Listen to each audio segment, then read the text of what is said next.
horse hoops was oh hmm huh hmm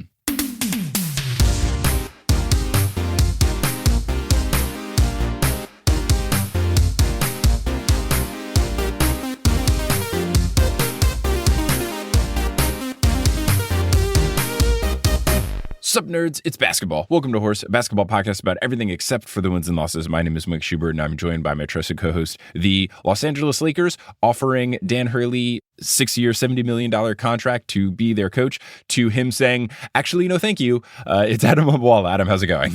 It's going well. There was some speculation that was all like part of a larger scheme. That was Woj breaking that news, and Woj has written a book about the Hurley family and is friends with Dan Hurley, and it could have been like a chip in him getting more from Connecticut. So it's all very interesting.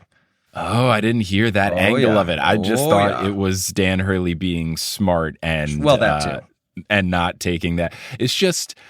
Like, if you're the coach of a very reputable college organization, I feel like they're already paying you about that much money, and then they're like definitely doing other stuff under the table. Like the NCAA is definitely doing some stuff. Like, so yeah. I don't. And he also has a chance to pull off a three-peat in college, which I don't know if it's happened before, but if it has, it's not happened for a long time.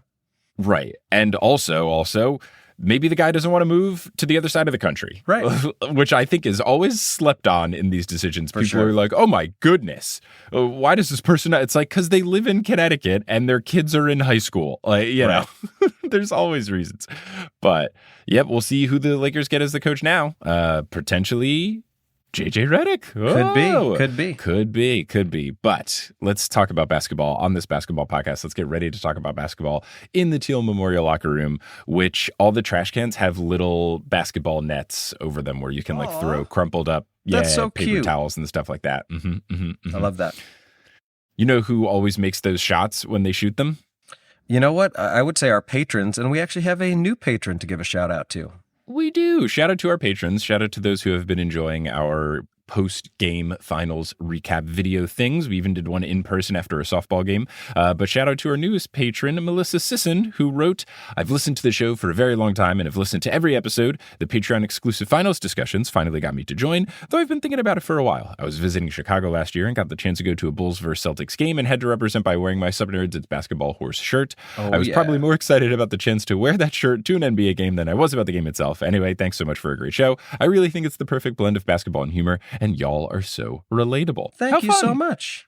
Yes, thank you so much, Melissa. And also, I want to shout out to the folks who have been joining at the producer level status. I have sent out a round of horse jerseys recently, and the stars aligned where the number of jerseys we had left equaled the number of people who needed jerseys. I think that might be the end of the jersey era of horse, because let me just say, jerseys are a nightmare. We might have to pick a new reward. It's just like, I didn't learn this until doing it the hard way, but it is just so particular to like order jerseys and like guess what sizes people might be, and things don't work out and blah, blah, blah, blah, blah. And like, we might have to figure out either a one size fits all option type of thing, or you and I do something else that's like not a physical merchandise item, but like this could be just for simplicity's sake, especially now.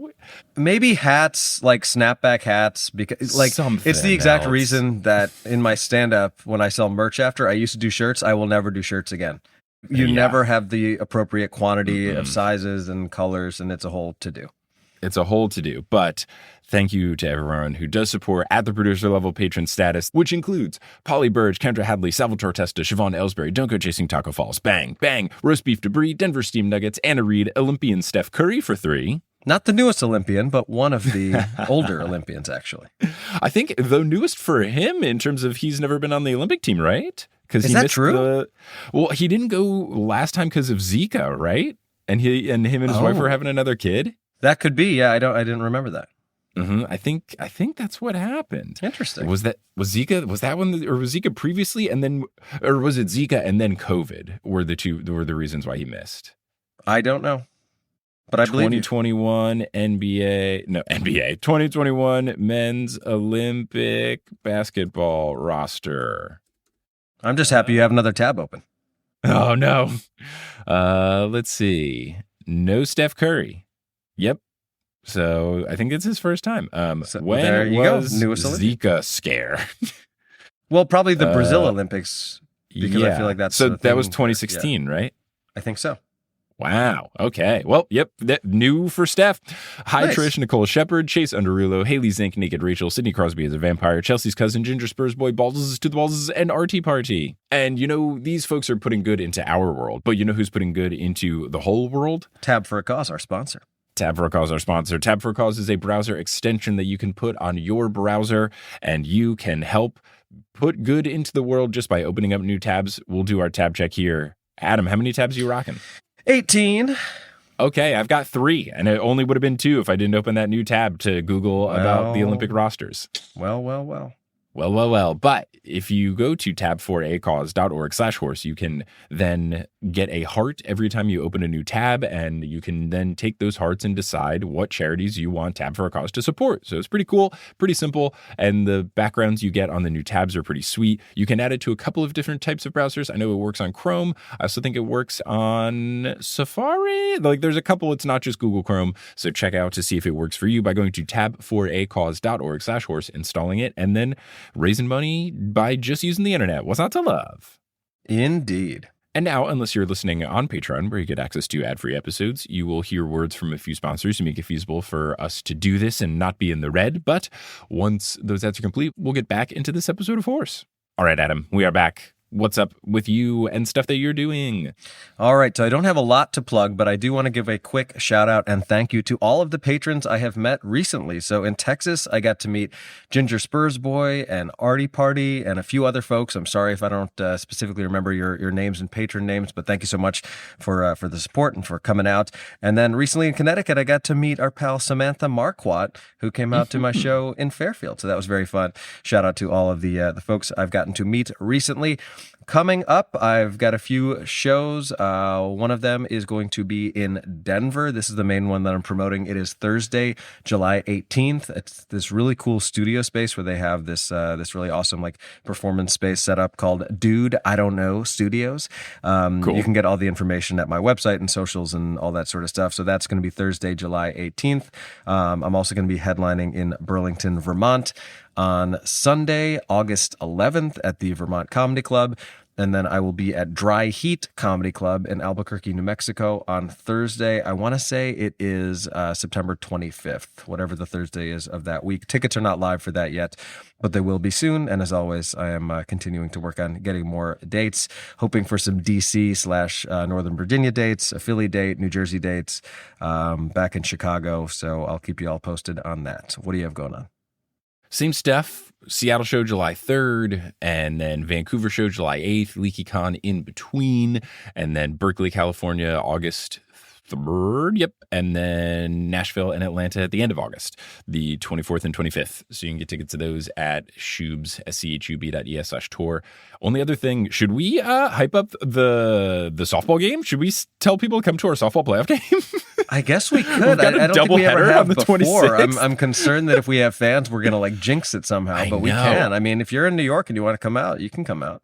Do we know because we have clinched the number 1 seed. Yeah. So do we know like what field it is and everything? I too? believe it is North Meadow Field 10. I believe it's the same field. Yeah. So look, it would be if things go well, we will be playing 2 softball games on June 26th, where we've got a bye in the first round of the playoffs by being the number 1 seed, and then we will be playing at least 1 game on the 26th, the semifinals, and that would be at 6 p.m. North Meadow Field 10, and then if we win that game, we would play immediately after in the championship game at 7 p.m. Same field. Same field. And then that'll be that. So have I canceled a comedy show for softball? I have. Do I feel good about that? I kind of do. I priorities. Do I have to leave my newborn baby at home to play softball? Yes. Hey. Do I always double check with my wife that it's okay? Yes. Did I miss the last game in order to take care of her? Also, yes. So it's there okay. It's a balance. It's a balance. But yeah, if you want to come through, because someone on Instagram said, like I had posted about it, because I usually post like post-game recap sort of things. And someone replied, OMG, I walked my dog past that field and I saw the game. I didn't realize you were on one of the teams. I was like, yeah, come through. So if you want to come through, come through. The main thing though, what's more important than us clinching the 1 seed, what's more important than us potentially winning the championship is that it has been confirmed that AJ is not on the team this year. And that's been a huge development. I think it's what's led to us being the number 1 seed. The vibes are absolutely immaculate. We're playing great softball. We're having so much fun. The vibes are terrific. And you mentioning that has made me remember another patron who I got to meet, Naked Rachel, who attended my show in San Antonio.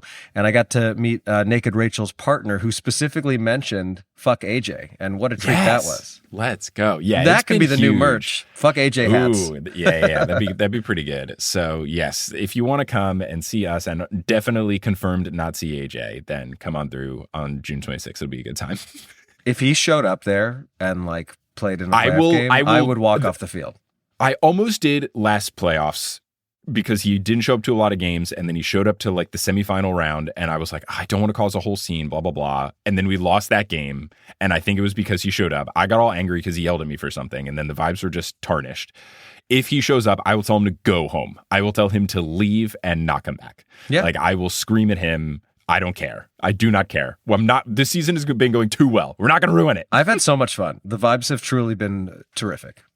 Been good. It's been really, really good. Okay, now let's get into MB Q&A. We've got one, yes? Let's do it. So this is going to kind of lead perfectly into our interview, which will then, of course, lead into Full Court Press. We're doing a little bit of a memento for you today, a Tarantino, if you will. We're flipping things around. So we got a question from a listener of ours. I believe the pronunciation would be Mats, M-A-T-S? I think it's Mats Furley. I think it's Mats because Mats goes way back as a Potterless patron supporter, and I think I said Mats for a long time, and then eventually they're like, oh, by the way, it's Mats. And then I got to like briefly kind of meet them at, I think, the Oslo show when I was on tour, but it was not a true meeting because I had gotten to the venue, like I thought I was supposed to be there at, I forget whatever time, but say I was supposed to be there at 5. I thought I was supposed to be there at 6. So I was an hour late, and I was so freaking stressed that I was like, I know that that's Mott's, but I don't have time to talk to someone, and I won't be in a good state. So I hope to cross paths in better circumstances with Mott's in the future. There you go. There you go. All right. But the question that we got was, hey, yo, so here's a relatively quick one. Why do y'all hate the Celtics? Like, I know that for Mike, it's at least partially a New York versus Boston thing, but is there more to it? If I had to pick one, I'm probably rooting for Boston in this series, but that's because I don't like Kyrie and his whole thing, or several things at this point. Fair enough. And Jason Kidd, also fair enough. I feel like I'm missing something. Sincerely, confused non-Boston hater. P.S.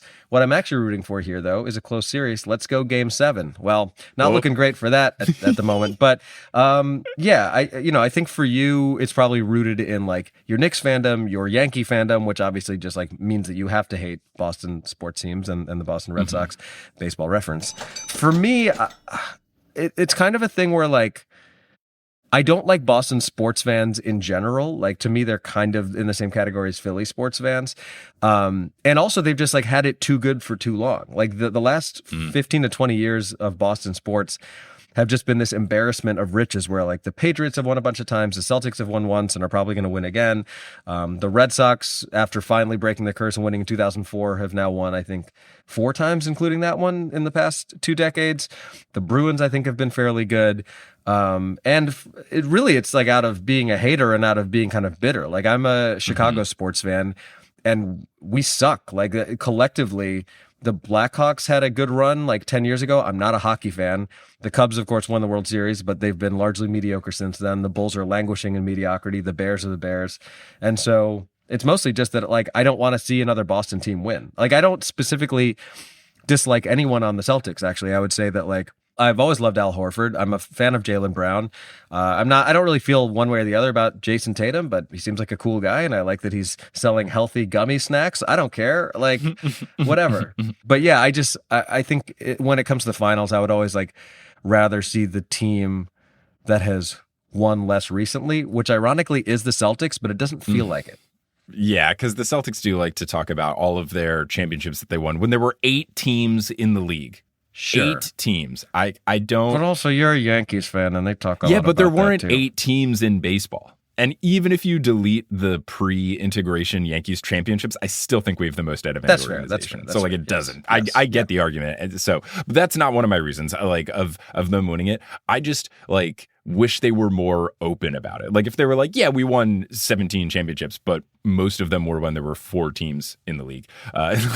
Yeah, but think about them in the 80s. Like there were plenty of teams in the 80s. Yes, when they were and I think like Shea Serrano made a funny like hater tweet because he's like me where he dislikes both teams because he's from San Antonio, so he hates the Mavericks, and then I think just like general Boston-ness doesn't want the Celtics to win. And he just put a bitter tweet when it looked like Game 3 was out of reach. He said, "We're only counting the 80s rings and the 2008 one." Not this one either. Yeah, well, I think this one, but yeah, nothing pre-80s. Yeah, I will say, Mazza's right there. It's mostly anti-Boston because I'm a New York sports fan sentiment, which was really steeped in my Yankee fandom. My sports fandom, like, really was fervent of, like, Yankees first, even though I would say, like, I am more invested in the Knicks now. I still am, like, a really big Yankees fan. I watch a lot of the games. I'm always on the subreddit. I don't tweet a lot about them because I'm incredibly superstitious. But playing baseball growing up and the Yankees being really good growing up, I was just, like, super duper Yankees invested. And then Boston was really good. Like, the rivalry there was super strong. So that just, like, very much got imprinted on me early on. And then it has developed. But it has stayed because, yeah, I think part of it is what Adam brought up of like they're winning all the time stuff. And just like there are some people in my life who root for Boston sports, and it just feels like with Boston, when their team is bad, they don't talk about it at all. And then when their team is good, they're like, I've loved this team forever and I live and die by their win percentage and everything's great. And it's like, you have not talked about the Boston Celtics until they're good. Can you name everyone on the roster? Like, it's... Don't you feel like most fans of most teams are like that, though? Not New York, because the Knicks, MSG is sold out every game, every year, forever. And even Yankee Stadium, like even in the weird years when either we're bad or we're out of contention, like the attendance is still good. People are still invested. Like maybe I have a skewed view on that because I think the teams I root for have particularly dedicated fans. But I just kind of feel like I know some Boston people who are not that invested in the Celtics, but are acting like they've been so invested in the Celtics. But it's really mainly just I have been grown to hate Boston sports. Fair enough. From my Yankee fandom that started at a very, very young age. Fair enough. All right. Well, there's your answer. So with that, we're going to actually, like I said, we're going to do this in reverse. So what we did was I, as people probably know a lot of comedians. And as we always do, we try to get a representative from each of the finals teams to give their predictions.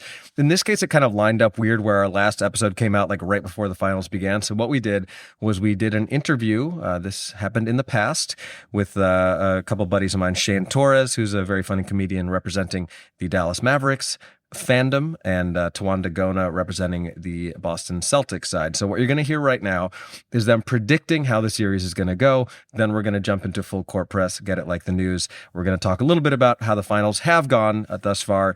Not too much. We're going to cover some other stuff, and then that will be that. So without further ado, here is a interview that I think you folks will enjoy. And a quick caveat, these are comedians. Sometimes they make dark jokes. They're just goofing around and having fun. It's all going to be okay. And it's specifically comedians who know each other and are making fun of each other through the sports teams. So that is the context. It is a trash talking situation. Indeed. All right, as promised, we have our NBA Finals preview. I don't remember how many years we've done this, but we like to try to get one representative from each team before the NBA Finals to let you know who they think is going to win. It's generally their own team. I don't think we've had anyone pick the other team yet, but we'll see if that changes. Representing the Dallas Mavericks is a fantastic comic. I've known him for many, many years. Very funny dude. You can check out his latest special, Blue-Eyed Mexican, on YouTube. And representing the Boston Celtics. That's Shane Torres, by the way, if I didn't mention his name. Representing the Boston Celtics. You know what's so funny? We're keeping all of this in, by the way. We're not going to edit any of this. No, this is good. I'm so used to being like, never say the first name first, because it's the most annoying thing when a host is like, your first comic is Shane Torres. You might have seen him on blah, blah, blah. And then it's lost its luster by the time you introduce him. But anyway, Shane Torres, very funny dude. After my list of accomplishments you pillaged through, you were like, a man whose name needs no introduction, so I won't say it at all. And shan't get one. and shan't get one. All right. We're going to do it cleaner for this second one. Representing the Boston Celtics, also a very, very funny comic. You can check out his solo art exhibit from July 12th to 28th at the Brick Auxiliary Gallery in Williamsburg, Brooklyn. Tawanda Gona representing the Boston Celtics. Gentlemen, welcome to the pod. Thanks for having me. Thanks for having me too. I feel welcome. Absolutely. Now, for those of you who are only... Got his name in there and everything, huh? It's true. Shane's already mad at me. It's easy when you got the zebras on your side. Easy when you got the zebras on your side. Wow. You know, we've already got Scott Foster references. We're only 2 minutes into the pod here. Now, for those of you who are listening to this, which is going to be the vast majority of you, I don't even know if we'll share any footage of this, but Tawanda came here looking pretty much like Red Auerbach. I mean, he's got the old school Celtics jacket on. He's got the Celtics hat on. Shane, I can't see if you're wearing any Mavs stuff, but I think there's a quiet confidence about you that exudes Mavs energy. Yeah. His hat says barbecue on it. I think that's close I think enough. that counts, yeah. I mean, okay. All right, well, like if Tawanda was wearing a hat that said St. Patrick's Day, the most violent day of the year. Certainly in Boston. In Boston. All right, Shane, I'm going to start with you. And again, this man's name is Shane Torres. And if you didn't hear it the first time, it is Shane Torres, and he's amazing. Shane, how did you come to be a Dallas Mavericks fan? Well, I grew up in Fort Worth, like I'm sure like so many people on this podcast. They grew up next to the town in the town they're rooting for. So I grew up generally, but not always. I grew up in Fort Worth, just west of Dallas, and the Mavericks were abhorrent for the most of my childhood. And then we finally had a good squad with the Triple J, Jason Kidd, Jim Jackson, and MASH. And that's kind of when I became a fan, and then it just kind of kept going and going and they were really like when I moved away from Dallas in my early 20s, following the Mavericks was like a big piece of home. So that's right. The best thing about a sports team, I think, is wherever you are, you can always follow them and have something to root for communally. Yeah. And then when they won in 2011, were you in greatest ever? Maybe Portland at that time, or where were you? Yeah, I was in Portland because 2006 was such a fucking disaster. Yeah, and such a bullshit series, and I don't got robbed for sure. Yeah. But I might be the only one here who's played their hometown arena. Now, Tawanda, have you done that? Not yet. Not yet. But do check out his art show at the Wow. I was serious about that. I'm not being mean about that. Wow. It got spicy in a got hurry. spicy so quickly. I was chilling. No. You were 4 minutes late, and I took that as a tactical mind move for you to be in. You guys got to shut off the air conditioning in our locker room, doing all that old shit that you guys used to do when Auerbach was there. Oh, yeah. I can't wait. We're going to do all that shit. Yeah. We're going to throw pork at Kyrie. We're going to... Throw globes, just round globes. Just throw round globes. Like, whatever slur you can call Luca, we're calling him that, like a meat. It's yeah. I don't know what. There's a word I'll teach you off the air. If there's a racist word out there, Bostonians know it. So it's just like, well, that's true. Yeah. Hey, also, we will not be outdone in the racism in Dallas either. It is a real battle of who can be more offensive. Yeah. No, because the thing, Boston, because Boston has so many colleges per capita, we have the most colleges per capita, I think, in the country. So I think we have a smarter racist. That's why Boston makes it hurt so much. Now, will they be in attendance at the game though? What a waste! Yeah, that's like the Sean Bradley of racism. Just 7'6" and can't do a goddamn thing on a basketball court. It's quality racism. It's insidious. It'll get under your skin. Like Dallas, you'll shoot somebody. Might drag them behind a truck. I don't know. But in Boston, we will just hurt you because it feels like Texas racism is just y'all don't know any better. This is all y'all got. Boston racism is we know better, but we still enjoy it. Yeah, that's right. They didn't put a man on the moon from Texas. That didn't happen at all. Why do you mean? Yeah. All right, fellas, break it up. Y'all lost the earth. Y'all lost. We knew I was going to get racial. You lost the earth. Of course, I got to get. We don't know. We know better. We just don't. All right, Tawanda, give me your Celtics fan origin story. Did you grow up in Boston? How'd you become a Celtics fan? Well, when I was a kid, me and my parents moved around a lot, And I remember like I lived in Atlanta for a little bit when I was like I think 7, 8 years old. Dodged a bullet there. Oh yeah. Oh, for real. And it could have been a Hawks. Could have been wearing a Trae Young jersey. Could have been wearing a Trae Young jersey. Could have been languishing in mediocrity like me as a Bulls fan. Had a Rasheed Wallace jersey for one game.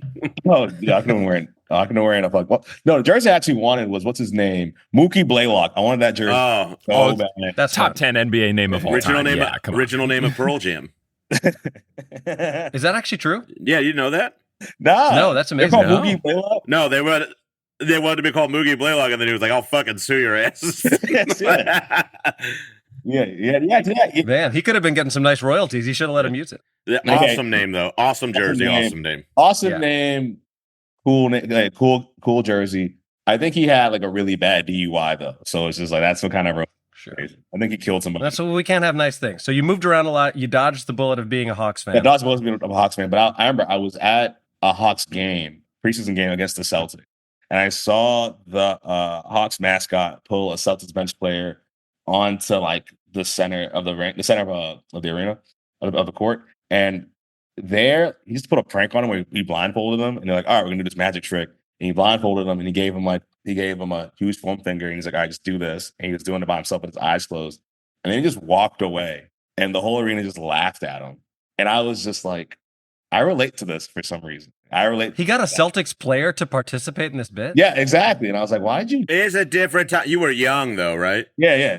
That was super. Yeah. So I mean, I think you get, like there was a few more like wheeling and dealing things in the league that like you could kind of be a little looser. Yeah. Little like sideshow stuff. And it was also like preseason. It was also preseason. I remember being like 8, being like, oh man, like I don't know how to relate to people. I'm trying to figure out how to like make new friends and shit. And I'm watching this guy get embarrassed, and I was like, oh, I can relate to this kind of pain. Then I moved to Boston, and Boston is just like it's pain. That's all it is. We're just like angry, resentful. I was like, I like the fact that Paul Pierce, it was our best player for so long, and the city of Boston, we stabbed him 5 times. Hold on, it was like a comptroller? No, it was Benzino. It was Benzino. But yeah, he got stabbed. He got stabbed a bunch of times, and he still was like our best player. And he pooped his pants, and he still prevailed through that. I don't know if he actually pooped his pants. That's so hard supporting Paul Pierce. He did post a weird selfie of that girl's fat ass on Instagram or whatever. You remember that one? Yeah, I remember. Got him fired from ESPN? I mean, I was like, this guy, I've always thought Paul Pierce kind of rules. Yeah, no, I love him. I'm not. Paul Pierce needs to only be allowed to have a flip phone. He and John Morant do not need smartphones. Yeah. But like Paul Pierce, we had that whole video, what's called the video where he's like with all the strippers and shit. Yeah, it's awesome. It's what got him fired from ESPN? Yeah. It was amazing. And inducted into the Shane Hall of Fame. Yeah. Awesome. The Hall of Shane? Yeah, the Hall of Shane. Nice. But yeah, that's what made me a fan. And then I moved to Boston. I remember the summer I was there, the playoff series I was there was, I think we went to the Eastern Conference Finals against the Nets, where I watched Jason Kidd just do Jason Kidd things. So I've hated him ever since. Now that's even adding to this. Layers. Yeah. Ooh, Now, Jason Tawanda, Kidd, were you now the coach of in the Mavs. Boston in 2008 when they won? Yes, I was. That was my freshman year of college. I was there, and I remember like we're all at my friend's house, and there's this kid I did not know just in front of the TV, hugging the TV and crying, and everyone was like, "Who is this person?" Like this random. Who do you know here? Yeah, this random Irish kid just came in. Like It was Gordon Hayward. Yeah. Shout out Gordon Hayward. I miss him. He should have been better. Yeah, he should have. Yeah. It was rough breaks in his career, but played for a long time. Yeah. All right. Now let's get to the crux of this whole thing. Shane, who wins this series and in how many games? Well, I think it goes 6, and the Mavs win in Dallas, obviously. But I think Boston's got some nice players, but we do have the best player in the league right now. And I think like everybody's saying they're going to get chased off the line, but I don't know. We'll see. It's going to be interesting. I've been listening to that Homer Bill Simmons podcast for a little while now. Mm-hmm. That guy, man, he's just like, doesn't it just seem? And then there's like a reference to The Wire for some reason. Oh, he's the yeah, like I like him and I don't like him, but this week it's like so clear that he's a homer in Sure. an abundance of ways. But I don't. I mean, everyone's like the role players. Boston's been there before. I'm like, yeah, they didn't win. You know, like I'm like that's no shade on them. It's like this. It still might be too big for them. That might be the reason they lost. You know, yeah. But I don't know. I mean, like it's a good looking squad in Boston, and it's like I also feel like the Mavericks' road to the finals has been a lot more difficult than Boston's, and in terms of competition. So that might drain them, or that might mean they're a little more fortified. Yeah. Tawanda, what do you got? I say Boston in 6. Ooh, so you're saying Boston wins in Dallas? Yeah, because that's the Boston. If you thought Boston was racist, wait till you see what happens in Dallas. I can't wait. And the thing about Boston is like we don't like winning. We're not fans of winning. We like watching you lose. We like hurting you. We like seeing like just the life drain out you. Is that what you get? Like? Here's the fucking bullshit with the. Sorry, finish your piece. I'm sorry, I didn't. I'm sorry. I'm sorry. That was rude. I'm sorry. I see how I was polite. You know, I was civil. No, you were. Yeah. You think you're better than me? Oh, yes, of course. Shane decided to stop being polite and start getting real, and that happens sometimes. But I say 6. I say Luka is I think Luka is the best player in the league. I think Kyrie might be the best point guard in the league, but basketball is a team sport. We all know that. I think Jason Tatum, Jaylen Brown are fantastic. I think Derek White has stepped up a lot. I think he's a nice player. Yeah, I think Drew Holiday is underrated defensively. I think he's rated defensively, but I think it's like we don't realize how good he is at it. I think he's one of the strongest. No, he's amazing. He made the play when he was on the Bucks that essentially sealed the finals for them. Yes, I remember. But it's like I think Kyrie's gonna have like Kyrie drop like 30 on him, but it's not gonna be enough. So I've been watching Kyrie versus Drew like clips on YouTube just to see what it's gonna be like. That match is gonna be crazy. I think that also comes down to coaching. I don't think Jason Kidd's a great coach. Not to say that Mazzulla's a great coach, but I'll never forget when Jason Kidd told the player to walk into him so he could drop the water. Oh yeah, that was wild. I was like, yo, that's honestly. It was soda to me. That's crafty. It is crafty. You got to give him credit for thinking of something outside the box. I will also say, I think it's going to be like it'll be interesting to see what the coaches do in this series, like because I think that's a real. No one's really talking. You bring up a good point because I don't know if Jason is a good coach or he just has 2 great players right now. Sure. I mean, he did do a Western Finals last year or 2 years ago, whatever it was. But I think it's going to be interesting to see which one of those guys can really like figure out the X's and O's of this because like they're both pretty. I don't want to say young coaches, but they're not like that tenured. They're not great. Like there's a picture. I saw that picture. What you call it? Joe Mazzulla playing against what's the dude's name from Miami? Udonis Haslem. It was. I want to call him Jimmy Buckets. Like I just forgot his name. Oh, Jimmy Butler. Yeah, Jimmy Butler. Like there's a picture of Joe Mazzulla playing against Jimmy Butler. Like that's how young he is. Yeah. Oh, really? Yeah. Yeah. And it's also like the only reason he's coaching is because we had that whole shit with Ime Udoka, and now it's just like all right. And then last year, maybe 2 years ago, we got to the finals, and because of that, it's like all right, Joe, you get some more time. But Joe bothers me because like there'll be moments where you're watching, like you'll watch the other team going on a run, and you see Joe like this deer in the headlights look of like I don't know what to do. Yeah, which is kind of concerning, but I think we'll pull it out. It's going to be interesting. Now, do you think, like, I guess the question for both of you, would your finals MVP pick be the obvious choices? Like, Shane, do you feel like if the Mavs win, it's because Luka is the MVP of the series? And Tawanda, do you think it's clearly Tatum if the Celtics win? Or is there any other route for them to get there if either of those guys struggle? I think it's going to be Jaylen Brown. Yeah, I think there's a avenue where it can be Kyrie. Like, it just being like, all right, well, they're sending 2 and 3 off the line. Like, they're just kind of all over Luka, and he's just, like, Kyrie just has a lot of room to work and stuff. So, like, I don't know. Yeah. I think, obviously, I think somebody could do it. But it's like, for me, it's like 90% Luka is going to be the MVP. Right. This is what's been hard for me, too, is because, like, Boston, again, like, my whole identity is built off hating the other team. Like, I wanted that Knicks Celtics series so bad. Like, I remember Me too. I would have I loved was it. in my head. I was like, I'm gonna go out. I'm gonna go to a game. I'm gonna go to a game. I'm gonna go to a bar. I am probably gonna get stabbed for how much shit I'm talking. Like I was prepared. I was prepared to get injured. I was like, I know it's gonna happen. Because I wanted that hate. But then the Mavs, I don't hate the Mavs. Like the whole last series, I loved it when Luka hit that shot over Rudy Gobert and just started screaming at him. That was my favorite moment of the entire playoffs. It's been fun. Well, even in Game 7, he's yelling at the fans, "Who's crying now, motherfuckers?" Yeah, I know. Because that's Luka. Boston has been trying to find a great white player since Larry Bird. Well, he's coming. It's not Pritchard. he's coming.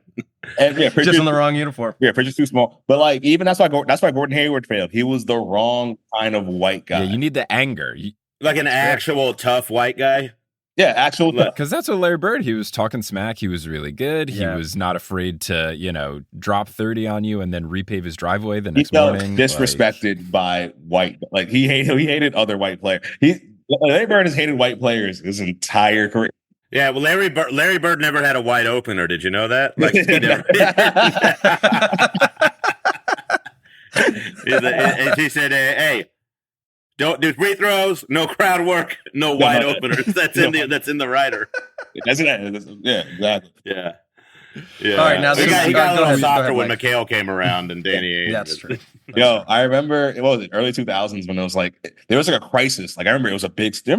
I think it was a huge story. Of like, yo, why are there no white players in the NBA? Like I remember it was a big issue. Like it was on 60 Minutes and all that. God. And then Larry Bird was just like, they're not good enough. Yeah, it's kind of like if they could win, Yeah, they would be in the league. It's like, Right. It's so close to being like a Lindsey Graham talking point. For like, like that kind of fucking like. Why don't you think?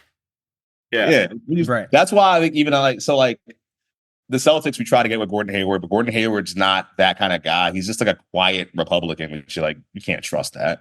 But like Luka talks hella shit. Like Luka in a Celtics uniform would be the greatest player of all time. Well, he's gonna be the greatest in a Dallas uniform. But it's not the same though, because it's just like because you have the Dallas isn't because Dallas.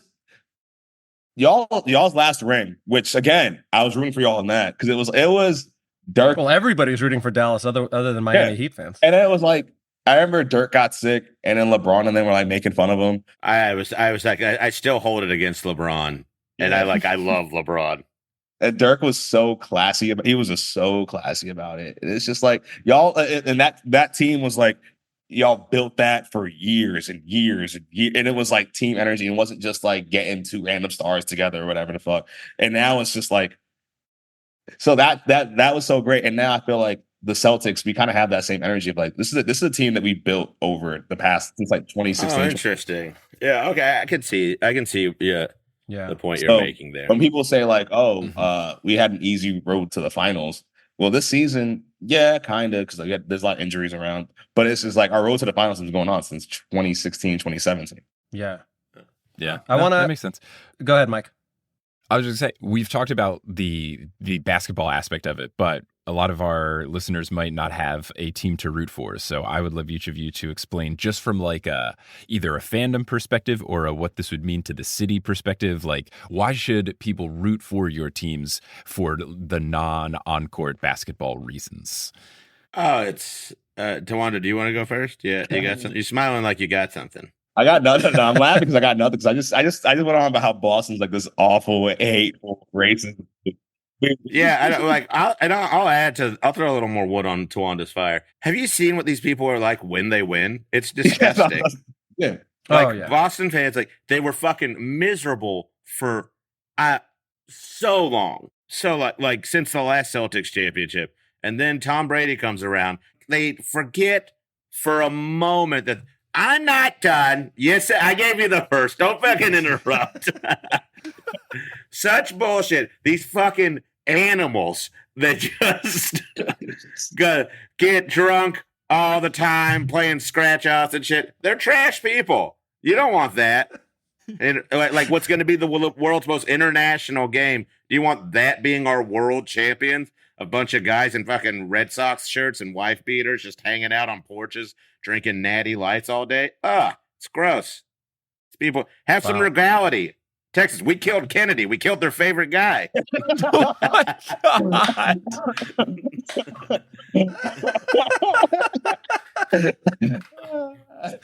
Oh, I did not expect Kennedy to come into this, but I can't say that I'm upset that it did. Tawanda, your rebuttal. There's my rebuttal. Okay, what you're saying is true. But it's all very valid. Everything is true. You killed Kennedy. Fantastic job. Amazing. Fantastic job. Yeah, great work. What I will say is that you brought back how we were losers for a long time, and it wasn't just Tom. It was the Red Sox first. It was Tom. Yeah, Tom helped, but then the Patriots winning, that was cool. But the Red Sox winning is what like emboldened the city, you know. And I remember I was there when the Red Sox won in 2004. I was there for that. I was there when you were in the city, or you were at the game, or what? In the city. That wasn't at the game. I'm not going. Oh, that was in St. Louis too, right? Like when they actually won. Yeah. But like it's also I remember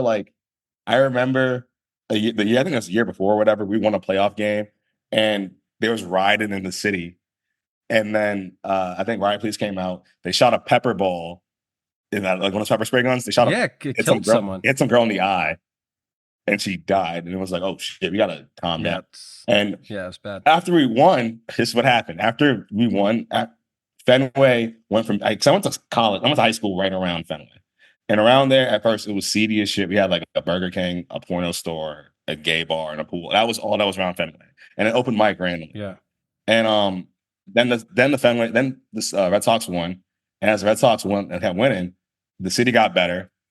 We got gentrified. We got nicer buildings. All the trash people started leaving because they couldn't afford it. Gentrification's good now. Yeah. Gentrification. Tawanda making the case for gentrification. Yeah, the argument for rooting for the Celtics is you will help gentrify Boston if they win. Because you'll get all. If Boston wins, fewer Puerto Ricans. You heard it from Tawanda. Here's the thing about Boston gentrification that nobody really nobody thinks about is Southie. Because you say I'm Southie a lot. Southie is mostly white, mostly racist, but then they get gentrified really bad. So now a lot of them have to leave. So now we got, a classier. So it's like, if you want Boston, it's coming back around. Boston Boston is full of trash people. I love them, but if you out there, you want to go to a nice college, you want to get a good lobster roll or whatever, you want to go to Sam Adams Brewery, and you don't want to be harassed. I think you should root for the Celtics because if we win, the city gets better. Those people leave. Now you got somewhere to be. This is a very, very interesting argument, but wild argument. Sounds like home court advantage is going to be. We're running out of time. Home court advantage is going to be pretty tame in the Garden this year. It's just going to be a bunch it's going to be tame. It's going to be tame as hell. We in charcuterie and shit. It seems like it. Now, final question before we let you do your plugs and get out of here. Shane, what kind of Dallas celebrity dignitaries can we expect to see at these games courtside? Okay. Posty will probably be there, I would imagine. Post Malone, nice. Patrick Mahomes. Okay. He was at a couple of the Western Finals games. The Wilson brothers, all of them are from there. Oh, wow. Yeah, wow. We got a few. Cuban, obviously, but I mean, Cuban, yeah. Shane Torres might be at a game. That'll be huge. Oh, yeah, maybe. Yeah. I went to a game last series. Yeah. That's sick. Yeah. That's awesome. And then who else? Probably some country artist. Leon Bridges is from Fort Worth, so that's maybe, cool. Yeah. That's cool. So we have some good ones. We are. Tawanda, how many the ones we have are good. I would say the ones we have are good, fair. but we don't have a ton. That's fair. Sure. Other than the Wahlbergs, who's going to be there for Boston? We're going to get David Ortiz there, the most beloved of all time. Of course. The one guy who even I got a soft spot for that. Is he going to do steroids before he shows up? Oh, yeah. Van checks into the chat. He didn't do start. So what I heard at the Dominican barbershop is that they got a special kind of steroids that they put in they had a steroid that they're putting into plantains that you can't detect. That's true. I also heard he's what happened to Ruben Studdard. Like they're the same person. Yeah. He just morphed into David Ortiz. God bless him. I love it. But David Ortiz, the guy who said fuck on national TV, and the FCC was like, "This is our fucking city." He can have that. David Ortiz is going to be there. He's great.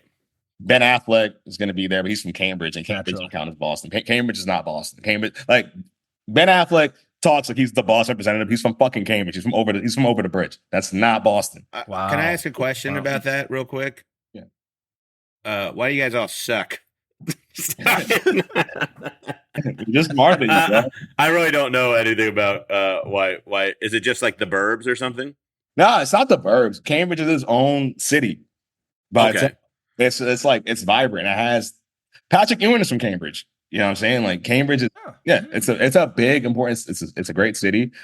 Harvard's over. But it's not a neighborhood in Boston. It's like another city. It's another city. It's a city that has its own merit. But It's St. Paul to Minneapolis. Is that fair to say? Like, yeah, I'd say that. Or I'd say even like, how would I express it? I don't know. I'm trying to think another way to.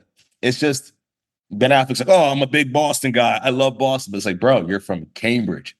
Like to the point that I went to this is a very petty point, but I went to a school called Boston Latin, right? He went to Cambridge Latin. So it's like you're not stop. But anyway, he's gonna be there. sounds like a lot of unity in the city.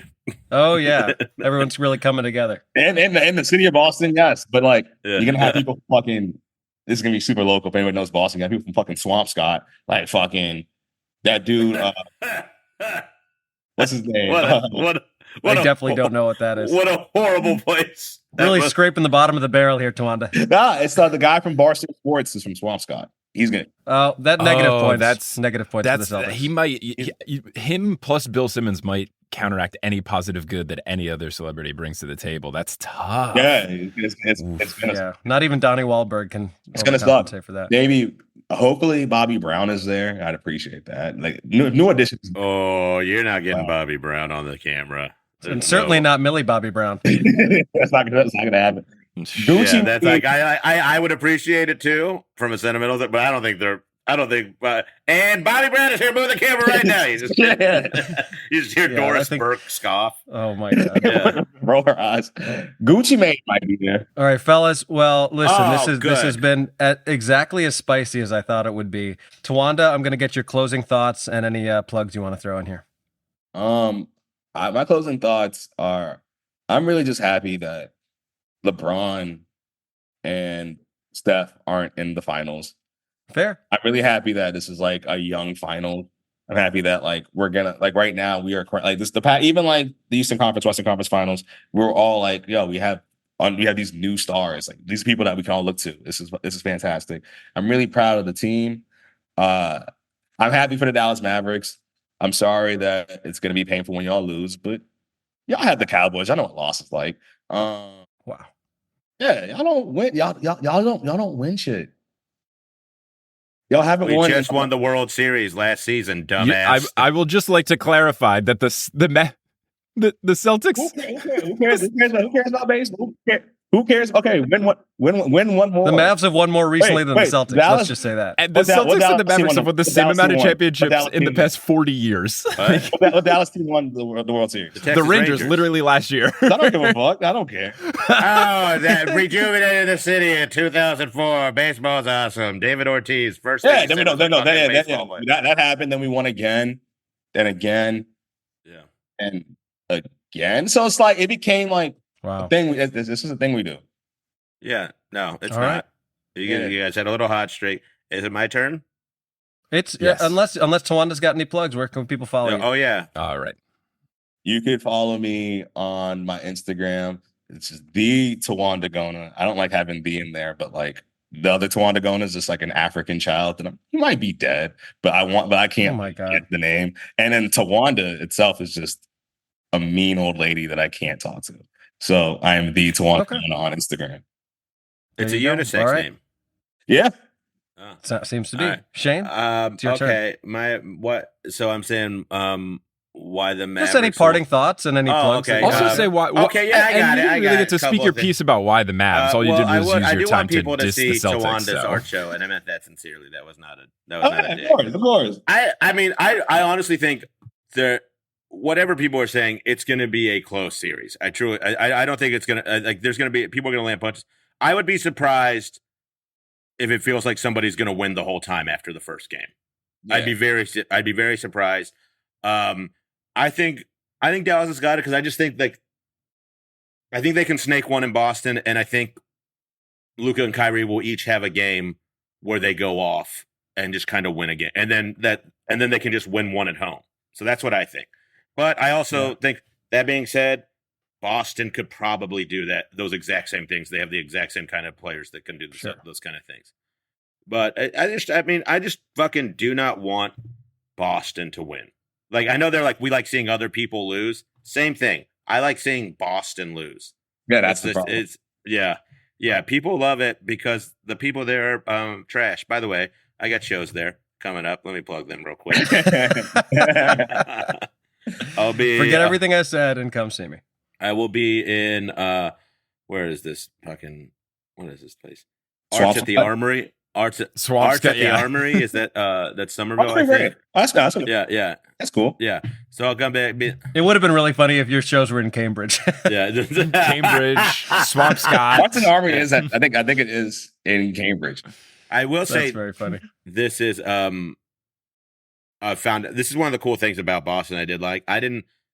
So Bert played I opened for Kreischer a lot, and he played the Garden there at TD Garden. Yeah. I found out if you sell it out, they give you a piece of the old parquet floor from the original arena. What? Oh, that's sick.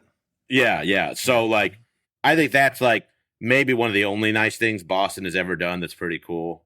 But I think I would like to play TD Garden and have a piece of the parquet floor. So yeah. Fair. Yeah. That's sick. So sick. But good luck to everyone or whatever. And where can people follow you, Shane? ShaneIsComedian.com, punchup.live/Shane Torres for ticket sales, Instagram, Shane Torres. Just follow me on all that. I'm on all the stuff. And I'll be I tour a lot. Come see me. Watch my new special, Blue Eyed Mexican. Beautiful. Well, thank you, gentlemen. Appreciate your time. And listen, as a fan of neither team, give me 7 games. I'll take 7 games. Interview complete. Now let's get into Full Court Press. Get it like the news? So we're recording this one on June 13th. Game 3 of the finals was last night. The Mavericks almost made a cool comeback, but they fell just short, and the Celtics are up 3-0. We won't get too much into the X's and O's and the basketball of it, since that's not the nature of the podcast, and we've been doing the deep dive, more basketball-y versions of it on Patreon. But as far as just narrative perspective, it does feel like the Celtics have this one in hand, and it's looking like, it would be really tough for the Mavericks. You've got Brian Windhorst out here torching Luka Doncic as if Brian Windhorst used to play in the NBA or something. Just interesting stuff going around. Yeah. So basically, by the time you're listening to this, it's entirely possible that the series will be over. If the Celtics won on Friday, that means that the series is already over, and it happened in the past. But yeah, the very quick recap is that in Game 1, Celtics came out hot, had a huge lead.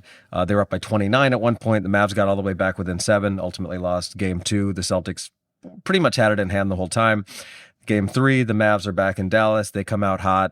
They take a fairly big early lead, but that doesn't last very long. Celtics make a comeback. They have a huge third quarter. They're up by 20. Then the Mavs come back, can't quite complete the comeback. Luka, as he is wont to do, is complaining about calls left and right. Ends up fouling out with about 4 minutes left, and the Mavs lose, I think, by 7 or 8. So yeah. We'll see how it goes. I came into this, and I'm sure I said it in the interview, thinking that it would be very likely for there to be a sweep. I think I probably thought maybe Celtics in 6 or something like that. So we'll see. It's entirely possible that the Mavs win one in Game 4 and at least make a somewhat of a series out of it, but it's not looking good. But you know what is looking good? Other basketball stuff. There's drama in the NBA. The WNBA season is raging on. The Washington Mystics finally won a game, even though they started off 0-12, I think.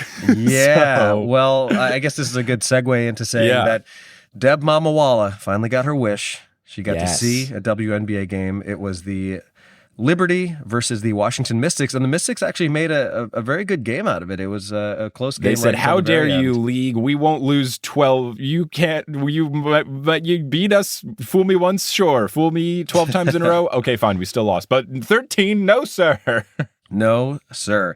But we had a great time. Honestly, such an electric environment, and I feel like to some degree, there's a lot of people like hopping on the WNBA bandwagon and like posturing a little bit and like acting like, oh, I've like been a fan the whole time. I'm not going to do that. I would be the first to admit that like a lot of my knowledge of the WNBA comes by virtue of doing this podcast with you and you being into it. But truly, like the last time I was at Barclays for a basketball game before this one was a Nets Warriors game. And even with Steph Curry in the building, it was such a dead environment. Go to a WNBA game. I'm telling you, I don't care where you are. It's a ton of fun. And the only one I'd been to prior to this was a Connecticut Sun Chicago Sky playoff game. The environment there also great. And really what it feels like to me is like a college game. And I mean this in the best way possible. Like when you go to a college game, everyone is super intense and super into it. And people are not like on their phones and checked out half of the game and just like there for, an Instagram photo. Like people are really, really into the game. So highly recommend. Deb had a great time. My dad was there as well. Also enjoyed himself. It was Ellie's birthday. Ellie, of course, is the Liberty mascot. And I'll tell you what, pretty sexual dancing for an elephant. Ellie the elephant can bust it. Oh yeah. It's good. Mm-hmm. In a way that I was not really expecting, and frankly made me have confusing feelings that I can't explain. I think you're exactly right. I've always felt that the games are just so fun to be at. I went to a Fever game pre-Caitlin Clark. I went to courtside for $80. Yeah, it was awesome. Try it was that so now. Cool. Yeah. So it was awesome because everyone there was super invested because you're right. At least at the times when I was going like pre-2021, pre-COVID, like when I think the WNBA got a little more popularity around it.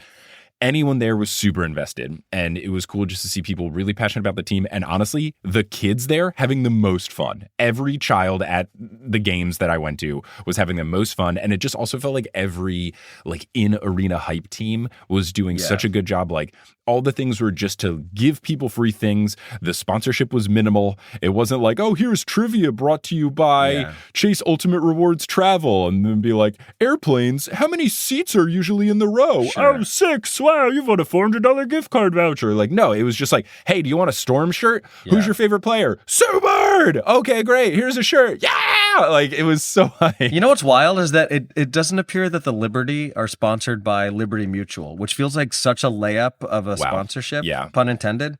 They should get it going. They could just play like how the Yankees do, like the PC Richards whistle. Like every time Ionescu hits a three, they could do like Liberty, Liberty, Liberty. Yeah. It'd be so easy. They should do that. Yeah. Wow. Gosh. Did Jim Beam light the beam and Liberty Mutual sponsoring Liberty? Come talk to us. But I totally agree. It was really cool. Like it's very like inspiring to see all these little kids super excited, and like it's not just little girls who are there who are pumped. It's like little boys wearing Stewie jerseys and Ionescu jerseys and Liberty swag, and it's cool. Yeah, I would say the Liberty did not play their best game at all. Like they should have beat the piss out of the Mystics, but hey, ultimately got the win. It ended up being like a more interesting game than it would have been had it been like a 30-point blowout. But yeah, that was a ton of fun. The other big discourse in the WNBA right now continues to be around Caitlin Clark and how people think of her, the fact that she's not included on the Olympic team, which is a legitimately like totally fair thing.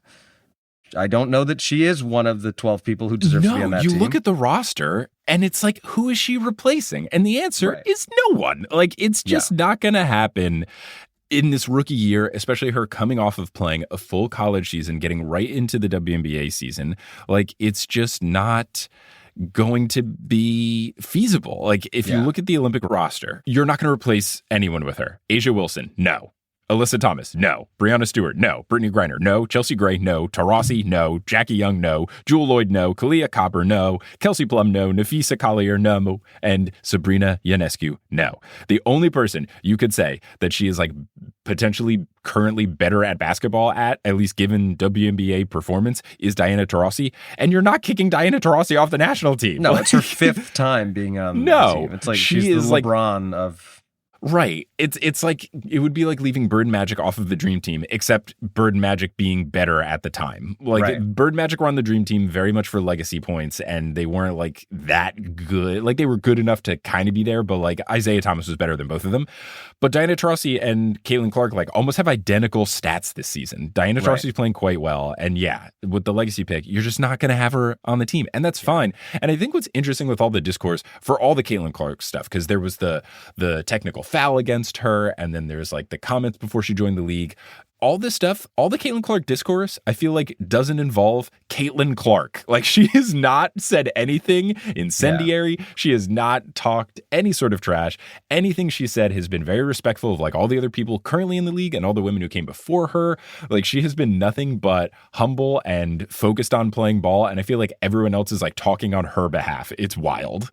Yeah. Yeah, it's interesting, but there's also been a lot of discourse around a very viral Monica McNutt, Stephen A. Smith moment where she rightly puts him in his place for basically being like, you could have used your platform to support the WNBA a lot sooner than this. And of course, he takes umbrage at that and gets all high and mighty and gets all offended. But she was actually a guest on the most recent episode of The Daily Show hosted by Jon Stewart. And assuming this is on YouTube, which I think it is, we'll post a link to it. But she was great. And basically what she said was like, I'm of course like in favor of all of the attention that the WNBA is getting. Like, it's great for the league.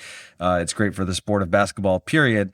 I'm also not going to sit up here and act like she's not standing on the shoulders of everybody who got us to this point. And I think like it's a very valid thing to say.